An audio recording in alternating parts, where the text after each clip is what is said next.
சுபாஷினி அவர்களோட ரூம்ல அழுகுரல் சத்தம் கேட்டிருக்கு அப்படிங்கிற மாதிரியான செய்தி வெளியாகி எல்லோருக்குமே மிகப்பெரிய ஒரு அதிர்ச்சியை ஏற்படுத்தியிருக்கு.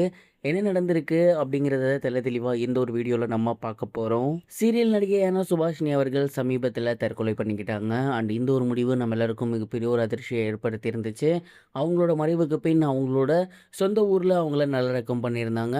அண்ட் அதன் பிறகு அவங்கள பற்றின நிறைய விஷயங்கள் ஒன் பை ஒன்னாக வெளியாகி வந்துட்டுருக்கு. அந்த வகையில் சமீபத்தில் தெரிய வந்திருக்கிறது என்ன அப்படின்னா, சுபாஷினியோட ஃப்ரெண்ட்ஸ் ரொம்பவே எமோஷ்னலாக ஒரு சில விஷயங்கள் ஷேர் பண்ணியிருக்காங்க. சுபாஷினி ரொம்ப ரொம்ப ஒரு க்யூட்டான பொண்ணு, அதே நேரம் ரொம்ப ஃபன்ஃபுல்லான ஒரு பொண்ணு. அவள் கூட இருந்தால் எப்போதுமே சிரிச்சுக்கிட்டே தான் இருப்போம். செட்லேயும் ரொம்ப கலகலன்னு இருப்பாங்க. எப்போதுமே ஏதாவது ரீல்ஸ் எடுக்கலாம், அப்படி இல்லைன்னா வேறு ஏதாவது பண்ணலான்னு சொல்லி ஒரு ஆக்டிவாகவே இருந்து வந்துட்டு இருப்பாங்க. அவங்களோட வீட்டுக்கு போனாலும் சரி, எங்கே இருந்தாலும் சரி, செட்டில் இருந்தாலும் சரி, பயங்கரமாக சிரிச்சுக்கிட்டே இருக்கலாம். ஆனால் இன்னைக்கு அவங்களோட ரூமுக்கு போனாலே ஒரே அழுகுரல் சத்தமாக தான் இருக்குது. குறிப்பாக அவங்களோட ஹஸ்பண்ட் அவங்க கூட இருந்த நினைவுகளை நினச்சி எப்போதுமே அழுதுகிட்டே இருக்காரு. அவங்களும் சரி, அவங்களோட ஹஸ்பண்டும் சரி, ரொம்ப ரொம்ப க்யூட்டான ஒரு couple. Made for each other அப்படின்னே சொல்லலாம். அந்த அளவுக்கு அவங்க 2 பேருமே அவ்வளோ ஒத்துமையாக இருப்பாங்க. அடிக்கடி வெளியே போயிட்டே இருப்பாங்க, ஷாப்பிங் போயிட்டே இருப்பாங்க, சாப்பிட போயிட்டு இருப்பாங்க. அவங்கள பார்த்தா நமக்கே பொறாம வரும்.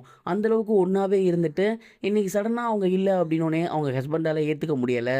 தொடர்ந்து சுபாஷினியோட ரூமில் சுபாஷினியோட ஃபோட்டோவை பார்த்தோம், பொருட்களை பார்த்தோம், அவங்களோட இன்ஸ்டாகிராமில் இருக்கக்கூடிய போஸ்ட் அண்ட் வீடியோஸை பார்த்தோம். ரொம்ப எமோஷ்னல் ஆகி அழுதுகிட்டே இருக்காரு. அந்த ரூமில் எப்போ போனாலுமே டக்குன்னு அவரோட அழுகுரல் தான் கேட்குது. அந்த அளவுக்கு அவர் உடஞ்சு போயிட்டாரு அப்படிங்கிற மாதிரி சுபாஷினி மற்றும் அவருடைய கணவரோட க்ளோஸ் ஃப்ரெண்ட்ஸ் வந்து ஷேர் பண்ணியிருக்காங்க. ஸோ இதன் மூலியமா சுபாஷினியோட கணவர் வந்து இன்னும் அதிலேருந்து மீண்டு வரல. தொடர்ந்து அதே விஷயத்தில் தான் இருந்து வந்துட்டு இருக்காரு. ரொம்ப எமோஷ்னலாக வீக் ஆகியிருக்காரு அப்படிங்கிறது தெரிய வந்திருக்கு.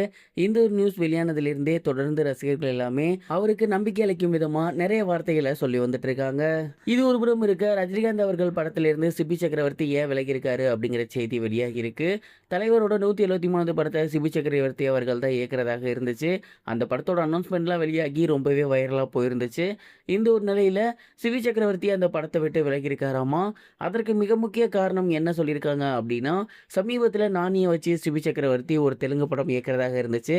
அதற்கான ஃப்ரீ ப்ரொடக்ஷன் ஒர்க்ஸையுமே அவர் ஸ்டார்ட் பண்ணிட்டாரு. அதுக்காக ப்ரொடக்ஷன் சைட்லேருந்து ஒரு சில அமௌண்ட் வாங்கி செலவும் பண்ணிட்டாரு. ஆனால் அந்த படம் ஸ்டார்ட் ஆகாமல் இருந்திருக்கு. அதுக்கப்புறம் சிபி சக்கரவர்த்தி அவர்கள் ரஜினிகாந்த் சாரை சந்தித்து கதை சொல்லி ஓகே ஆகி அனௌன்ஸ்மெண்ட்டும் வெளியிட்டாங்க. அந்த ஒரு அனௌன்ஸ்மெண்ட்டை பார்த்ததுக்கப்புறம் அந்த ஒரு படக்குழு சிபி சக்கரவர்த்தியை கூப்பிட்டு, இந்த மாதிரி நீங்கள் ஆல்ரெடி புக் ஆகியிருக்கீங்க, அப்புறம் எப்படி அந்த படம் பண்ண முடியும் அப்படிங்கிற மாதிரி சொல்லி ப்ரெஷர் கொடுத்துருக்காங்க. அதனால தான் சிபி சக்கரவர்த்தி தலைவர் படத்தை விட்டு விலகியிருக்காரு அப்படிங்கிறது தெரிய வந்திருக்கு.